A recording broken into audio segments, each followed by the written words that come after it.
Welcome to my channel. And this is a podcast Speak English. Hello everyone and welcome back to English Pod. We have an advanced lesson for you today. My name is Marco. And my name is Catherine, and I'm very excited about this lesson, Marco. It's very interesting. It's about a very controversial topic and a very popular person in history, Charles Darwin. That's right. So he's most famous perhaps for his book, The Origin of the Species.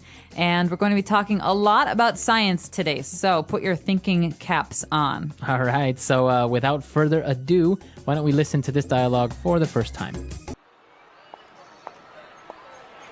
Man, it's been forever. What have you been up to lately?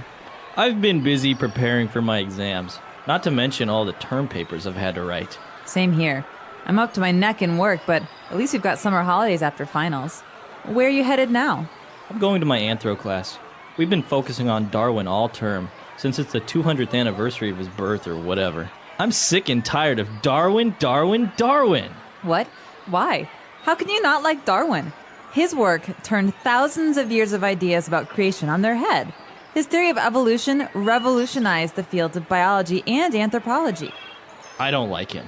His theory of human evolution and natural selection is full of holes. It's not as solid as you make it out to be.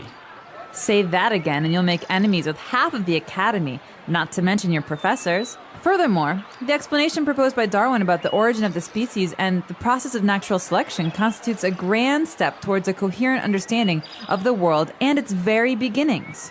I'm not minimizing his huge contributions to science. It's just that his theory reminds me of the conundrum of the chicken and the egg. What are you talking about? Which came first, the chicken or the egg? This is a classic logical problem, and I think it applies to Darwin's theory. How did the very first living organism come to be? Interesting.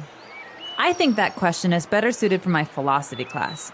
In the meantime, how about we settle this with a duel?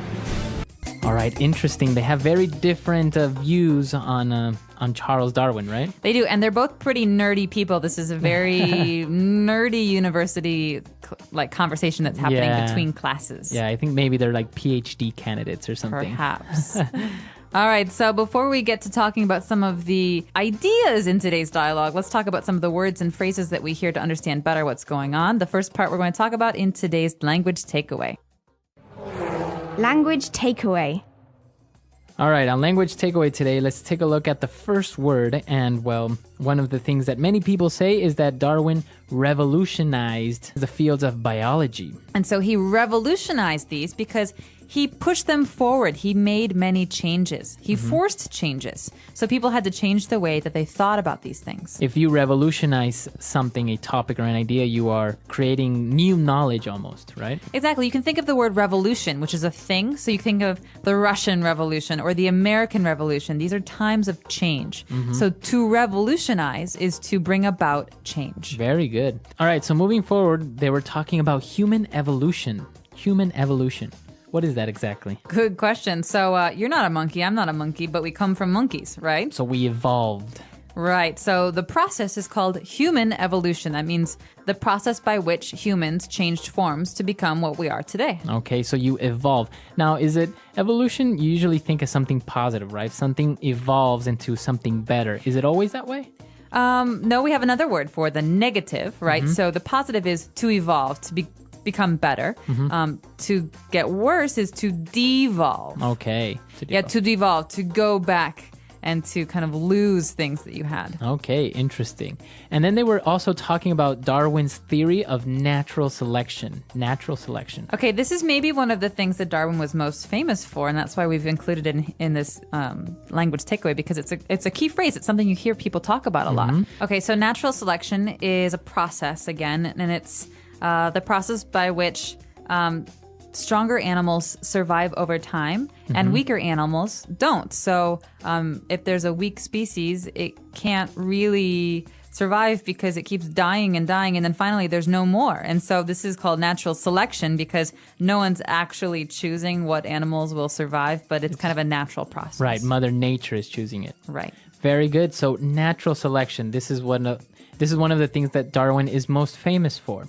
And, well, as Catherine mentioned, Darwin wrote the book Origin of the Species. Right. So origin means beginning. So the origin of mankind, right? So there are many different kinds of animals. You could even say there are many different kinds of like mammals, but there are many different species within that. So human beings, black bears, koalas, chimpanzees. These are all species. And so a species is a classification. So the origin of the species is kind of a way of telling the story of how all these things came about. All right, the origin of the species. And the last one, this word is kind of strange. He talked about the conundrum of the chicken and the egg. Okay, conundrum. I love this word. It's very funny sounding. Yeah, it Conundrum. Conundrum. It means like a problem or a riddle or something that's hard to understand. All right, so in this case, it's the conundrum of the chicken and the egg, right? Which came first? How else can you use conundrum?